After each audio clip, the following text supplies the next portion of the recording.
A very COVID Christmas. Sounds like a bad Hallmark Channel movie, but it's the reality of the holidays for so many individuals and families across the country. What are the challenges that COVID-19 has brought to families and organizations, and what can we do to help them this holiday? This is the annual Christmas special right here on Face the Issues. We'll be joined by various guests in the hopes to inspire each of us heading into this pandemic holiday. That's all coming up right here, right now. My name is Sam Chen, and this is Face the Issues.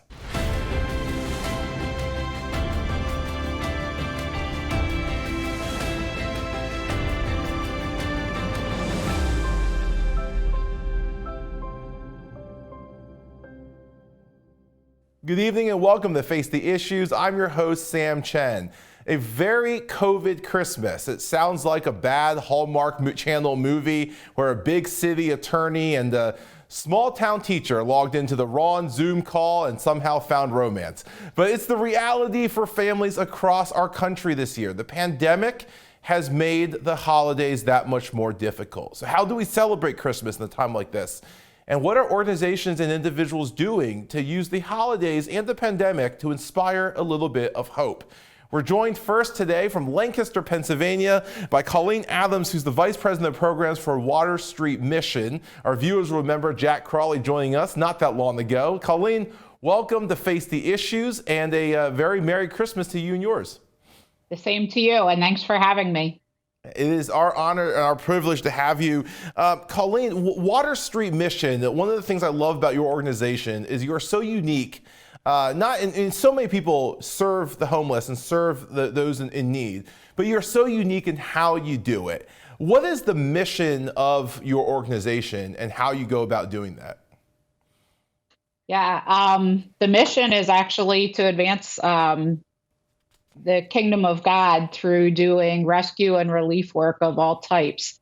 And so our job is to serve the broken, to bring Jesus's love to people who are, without homes. We also have ministries to serve the community, outreach of food. We have leadership development for teenagers and also pre-K and kindergarten classes as well. So we're very diverse in what we do. Yeah, I always admired that kind of all hands on deck approach that Water Street Mission has, attacking these issues from multiple perspectives. Now, the holidays, you guys do so much. You have a Christmas gift card drive, winter weekend day shelters, Feast of Joy, a whole variety of different things. What are the kinds of needs that normally come up in the holidays, and what has COVID-19 done to complicate that? Yeah. Well, actually, from a fundraising standpoint, this is November and December are our two largest fundraising months. I would say COVID has increased our financial needs because of all the modifications we've needed to make to campus and major upgrades to technology and those kinds of things throughout our programs. So that's interesting with COVID. It's really hard to be homeless on the holidays. And COVID, I think for many of us, we're experiencing COVID fatigue. This is really difficult. But basically to be restricted in an institutional environment and really be able to experience the joy of Christmas is really, really difficult. So we are doing things, some of the things that we traditionally do, we're trying to find new ways to do them, just to really bless our guests as much as possible and try to keep some kind of normalcy. Yeah. So one of the programs you all run is the Christmas gift card drive. What's the idea behind this, and who does it benefit, and how does it benefit them? Yeah.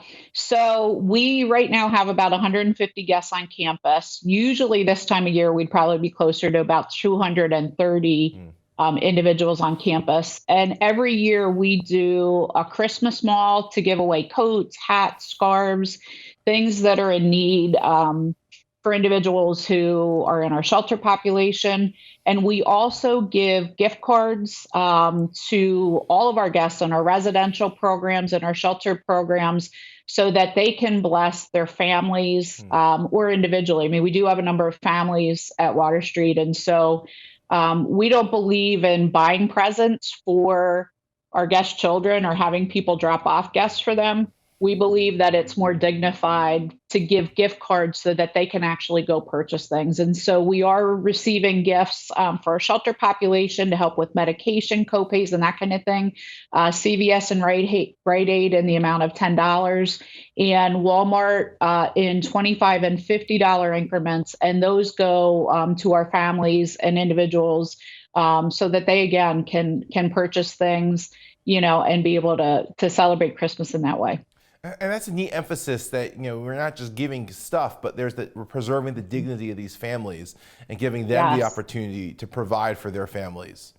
Absolutely. Some of the other things, Colleen, I mean, you guys do a winter weekend day shelter, and you have something called Feast of Joy. What are those things? And then what does that look like now in the era of COVID-19? Yeah.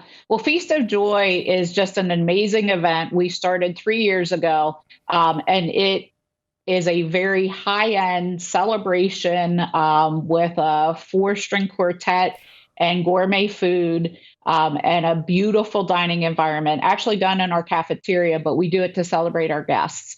And Wegmans is our partner. They provide all the food. They volunteer. It's incredible. One of the things our guests absolutely love. And so this year, we are going to do a modified version. Wegmans is still providing all the food, but their volunteers obviously can't come. So we will be taking platters and sending them up to our various homes, we call them, which are areas. We have 6 different areas where different groups of people live. And so we just have to modify it a little bit, but they'll still have wonderful food, a festive environment. And so we really appreciate Wegmans and that partnership. Weekend Winter Day Shelter, we invite church groups, businesses, different people to come in on the weekends to be able to enjoy. We have a high volume of guests that use our day shelter across the bad weather season. And it's just to bring different kinds of joy and presence. We have people that come in and play bingo. We have people that come in and do various activities with our guests. And our guests love that. And we do still have slots available for people to come in. It is very socially distanced this year. And depending on what happens with the COVID spread, it is possible that we're going to have to eventually cancel volunteers coming in. But for now, we're still going strong and hoping that we can bless our guests in that way. Yeah. And I mean, Colleen, the COVID-19 pandemic has brought so many challenges. What has been the biggest challenge in the work that you all do?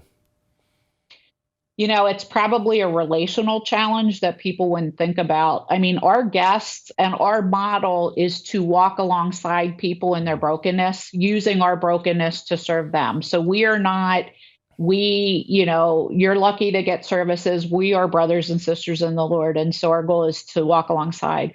So relationally, that means doing life together. Our staff are actually the greatest risk to bringing COVID into the facility. And so keeping our guests kind of separated and using technology to communicate with our guests has recently become the norm again as the pandemic is spreading in Lancaster.